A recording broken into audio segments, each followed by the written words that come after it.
Hello friends, followers and channel members, welcome to a new series of videos that I'm creating for the channel entitled Airport Briefings.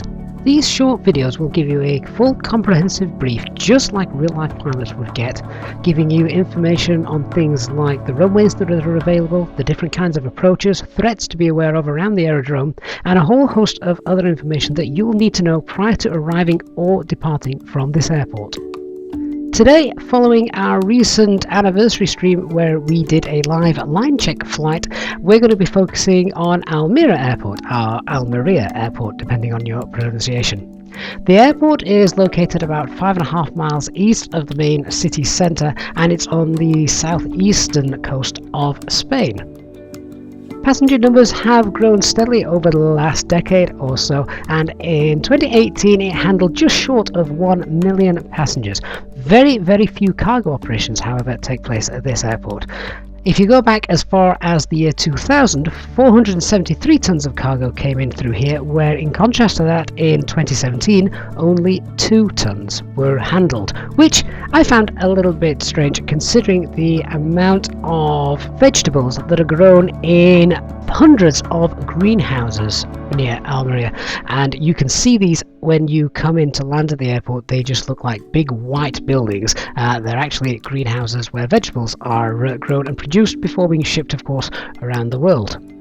Almeria Airport then is serviced by low-cost carriers as opposed to national carriers, so airlines such as TUI, Ryanair, Jet2 and of course Easyjet all fly seasonally into this airport. There are some domestic flights handled by Iberia Regional and also Vueling.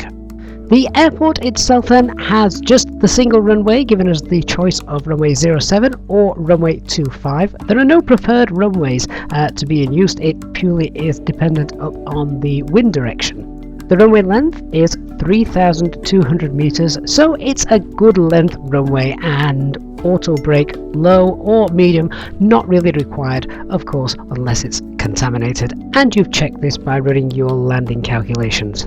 In terms of restrictions at the airfield, it's worth noting that takeoffs from intersections are permitted exclusively for aircraft whose code letter is B or lower. Let's have a look at threats, and the biggest threats to this airport is the surrounding terrain that rises quite rapidly to the north and to the northwest and also to the northeast. This requires a lot of planning in your approach if you are arriving from the north of the airfield.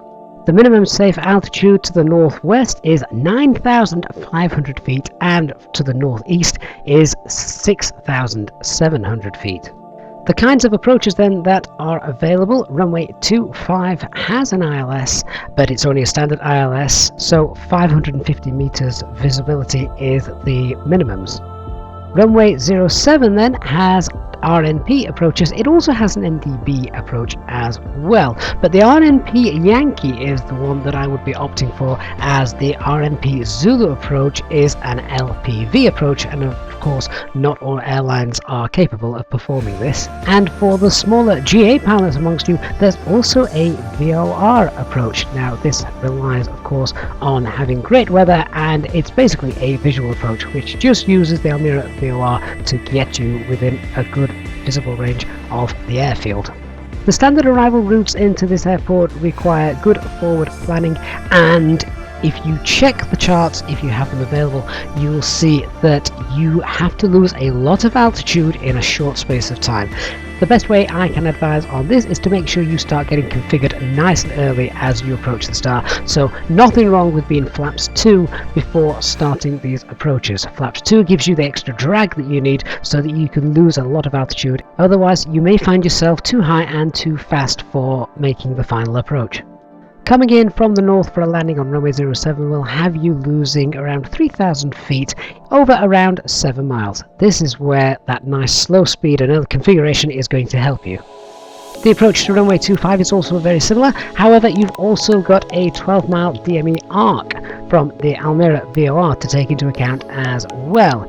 If the aircraft you're flying can do DME arcs automatically, this isn't so much of a problem. However, if not, you've also got to manually do this until you're ready to capture the ILS. Situational awareness is a huge bonus to have when flying into this airport, and there is the Almeria VOR and the Almeria NDB you can use. It's also worth noting, if you are coming in onto runway 07, then on the start from the north, those passengers are going to get very close to the terrain. This isn't anything to worry about though, as you'll see from the charts that you are perfectly safe. On departure then, it is a noise abatement to departure. Runway 07 has a thrust reduction and acceleration altitude of 1026 feet, and runway 25 is 1070 feet. It's also worth noting at this point that the threshold to runway 25 is much higher than the threshold to runway 07. This is great when landing on runway 07, as technically you're landing slightly uphill, helping to slow you down. Of course, the opposite is true though if you are landing on runway 25. The engine out procedures on takeoff are both non-standard engine out procedures. On runway 07 at Alpha Mike NDB, the Almeria NDB, it's a right turn to a heading of 200 degrees, and then at 2,000 feet you make another right turn to the Molov holding point. When departing runway 25, the engine out procedure, again non-standard, at 13 miles from the Almeria VOR, it's a left turn to 200, and then at 2,000 feet a left turn to the Maxet holding point. That concludes our airport briefing for this video. If you do have any follow-up questions, please do leave a comment down below and I'll get back to you. Make sure you hit the subscribe button and turn on the notifications bell so you don't miss any more of this series when they become uploaded, and of course you'll want to catch our live streams as well. Thanks so much for watching, and I will see you again very soon. Bye bye for now.